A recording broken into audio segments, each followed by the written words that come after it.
doesn't take a lot of effort to say hello. Doesn't take a lot of effort to shake somebody's hand. Doesn't take a lot of effort to look somebody in the eye. And for me, it's important that I could be the guy who walks through, doesn't shake anybody's hand, or I can be the guy who can stop for 5 minutes, take a picture, shake somebody's hand, ask them their name. And the two are very different. And I always want to be the latter, the guy who said, "Hey, I saw Sean, and by the way, I got to shake his hand. I got to look him in the eye. He said hi to me. He asked me a couple questions." That's the kind of person that I want to be.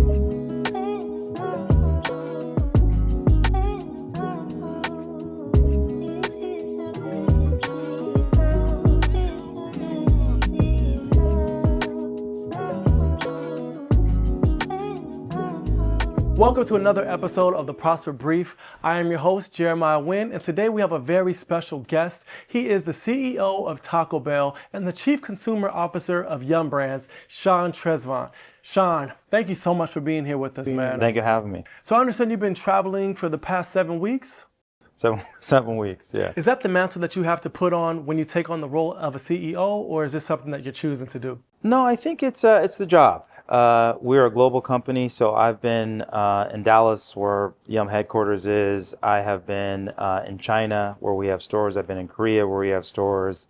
I have been in Chicago. So I've been where the needs of the business are. I go. I have a great team, and they're on the road as well. But it's kind of the job, and it's fun getting out to see our stores and our consumers. That's really cool, man.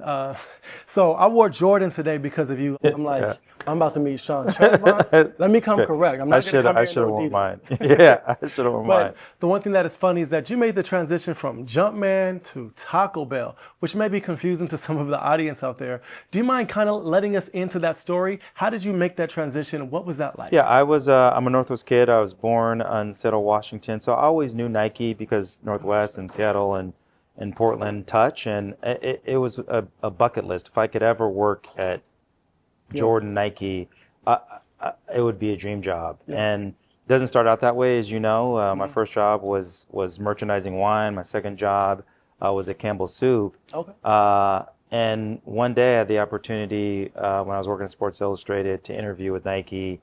Long story short, I got the job, and it was a dream come true. It was the bucket list company. It was a bucket list job, and I spent 15 years there. And I always tell people I got my PhD at Nike. But like in any person, you always trying to grow and stay curious. And a call came from a company called Taco Bell. Yeah. And it was a company that I've always grown up with. It was like a high school friend. Yeah. I knew the brand very well. I thought it was a great company, great brand, great business. And I made the choice to leave Nike to Taco Bell. And I think there's a leap of faith on both sides whenever you go from a company. There's a leap of faith on them that you're going to be good, and a leap of faith from you that they're gonna be good. Yeah. And it's just worked out perfectly. I've been there 4 years now. Okay. It's a dream job. I'm having a lot of fun. We're doing well. And the similarity is that they're both great products. Whether it's stuff on the menu at Taco Bell, tacos, burritos, crispy chicken, crunch wraps, or if they're Jordans, 11s, 4s, 5s, or 6. In my world, if you can tell great stories about the products, if you can tell why Crunchwrap is a Crunchwrap or why a 12 is a 12, consumers will want your product. I love the storytelling aspect of marketing that we've talked about even before we were on the podcast.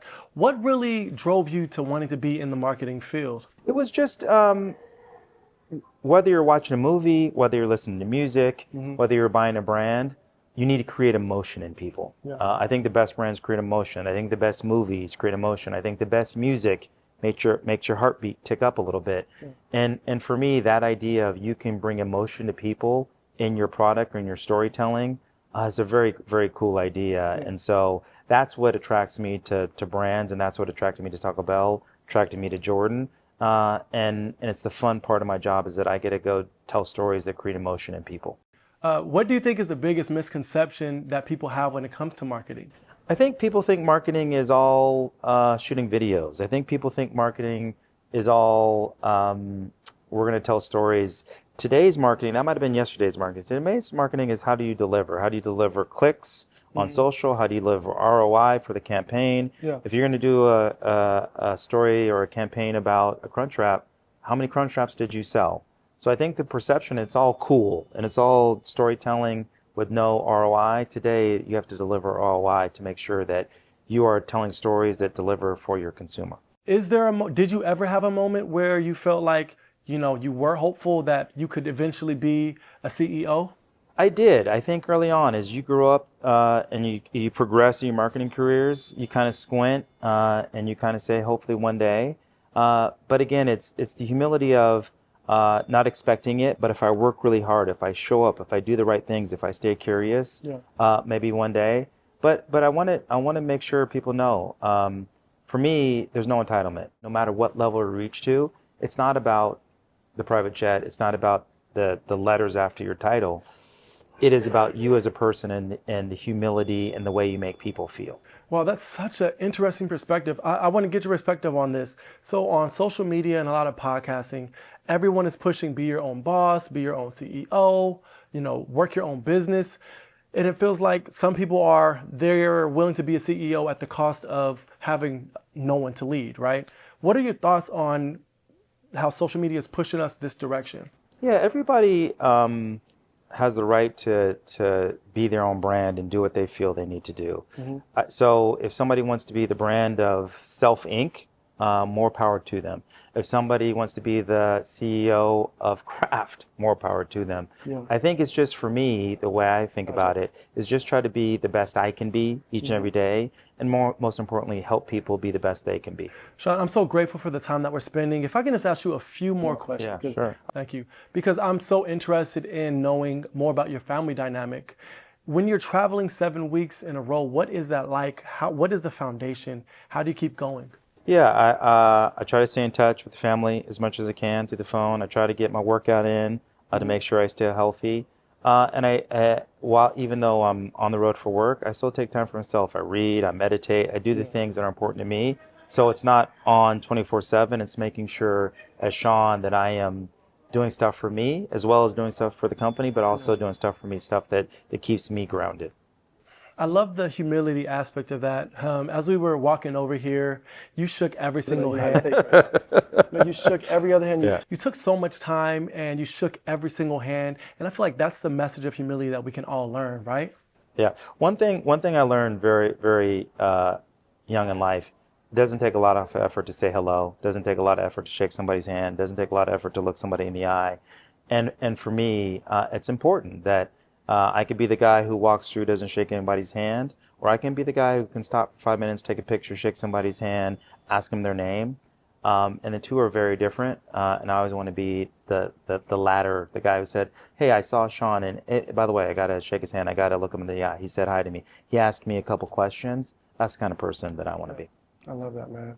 What was your welcome to the restaurant industry moment when you took the job? That's a good one. Working in a Taco Bell. Very early on, I worked in a Taco Bell, and a couple lessons for me. Folding a crunch wrap is really, really hard. Number two for me, I learned a lesson. It was dinner time. There's a lot going on. Aggregators were coming. It was a little bit of a rush hour. And one of the team members, the people who worked there, my job was to take the aggregators, the delivery orders, take them from the back of the kitchen and put them on the shelf. And I'm rushing, and I'm a little bit stressed. And he said, never forget your sonrisa. And sonrisa means smile. So as stressed as I was, this team member said, customers, never forget your sonrisa. And I think it wasn't only a moment for me about the store, it's a moment in life. Like, always never forget your smile. And that was just a great lesson for me. But that was my welcome to the industry moment. Wow, never forget your sonrisa. Thank you so much for sharing. Thank you for being here right now. I know that you're very busy. When I was here earlier with you and James, just being around you guys, I was so humbled. So my last question that I have to ask you is, are there any nuggets that you would like to leave to any of the accelerators, the next generation of the leaders who are trying to eventually get to the C-suite of the industry? The nugget I'd give is, it's not only about the destination. A lot of people think it's about the destination. It's about, once I get to this title, this level, this job, it's about the journey. You're going to have ups, you're going to have downs, you're going to have step forwards, you're going to have step backs. And if I could tell myself anything, is enjoy the journey. And for you yourself, enjoy the journey. You're going to be wildly successful. You have massive talent, but enjoy the journey. Don't only think about where you're going, think about the path to get there and stopping some other roses, as they say. Mic drop. Thank you so much, man. I really appreciate having you. You guys, I hope you got something out of this. We're so grateful here at Prosper Accelerate that we got to spend time with Sean Tresvant. We will see you next time here on the Prosper Brief.